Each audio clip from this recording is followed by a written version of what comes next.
Alright, people.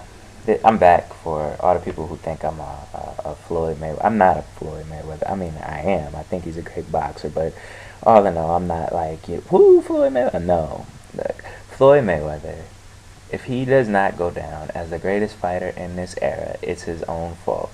And I'm not talking about because he didn't fight Pacquiao. That is not the moment where he messed up his legacy. That is not the moment where it got tarnished. The Pacquiao thing is the backlash.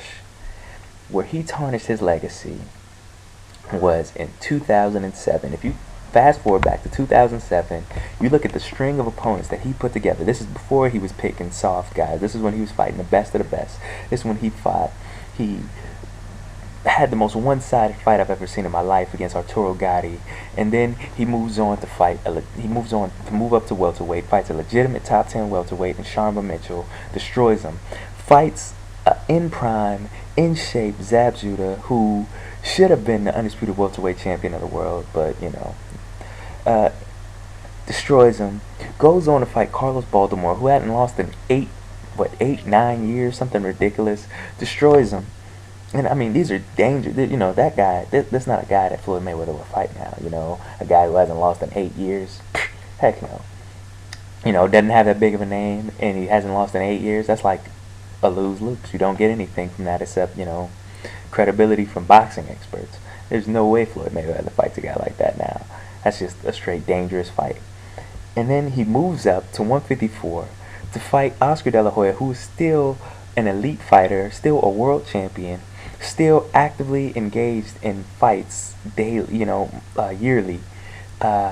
Beats De La Hoya pretty thoroughly. The scorecards were ridiculous. He beats De La Hoya pretty thoroughly. He probably won 8 or 9 of those rounds.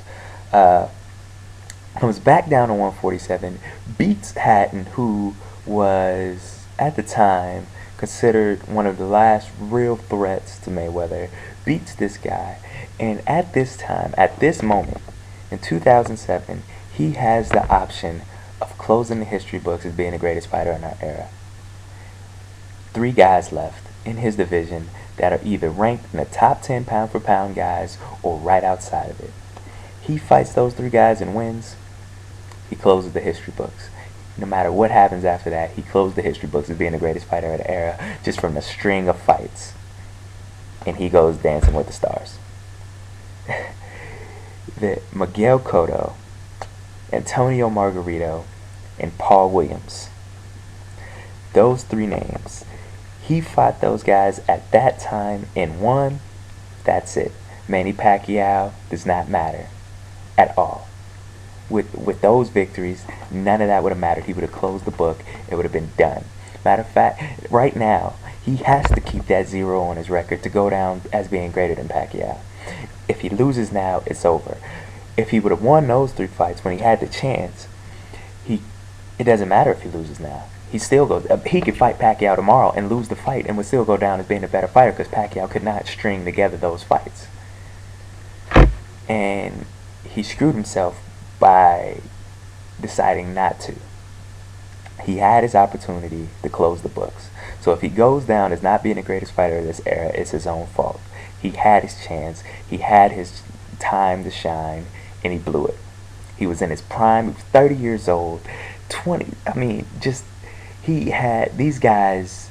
Imagine that fight happening in 2008 instead of 2012. Could have happened. Margarito, he should have easily beat Margarito. Paul Williams is the only one. I don't know about that one. But either way, even if he would have lost, just the credibility of stepping in the ring. And think about it, the Pacquiao confrontation. Like, we don't know who's to blame. It could be Mayweather, it could be Pacquiao, it could be Arum, it could be all 3 of them. Nobody, who knows. But it would be a whole heck of a lot more believable to believe it was Arum if Mayweather fought those 3 guys. Because then you wouldn't have any other times of him ducking a fight. You'd be like, well, heck, he stepped up and fought the best of the best. Why would he duck Pacquiao? But instead, he has all these accusations against him because he decided not to fight those guys. So all of this stuff, all of this backlash that he's receiving is his own fault. At that time, nobody was talking about Mayweather not fighting the best of the best. At that time, he was the man at that time. All of this backlash is from his own stupidity of going dancing with the stars instead of staying and finishing business. So, hey, I hope Pacquiao beats. I don't think Pacquiao's going to beat Bradley, but I hope he beats Bradley just so he can keep up the moniker and go down as being the best guy of this era because Mayweather didn't close the book. Whose fault is that? He could be one of the greatest fighters ever if he would have fought those three guys. That would have been it. I don't think there's a string of fighters in the history that could have been bigger names than what he could have had if he would have took those guys out at the time that he had the chance to do it.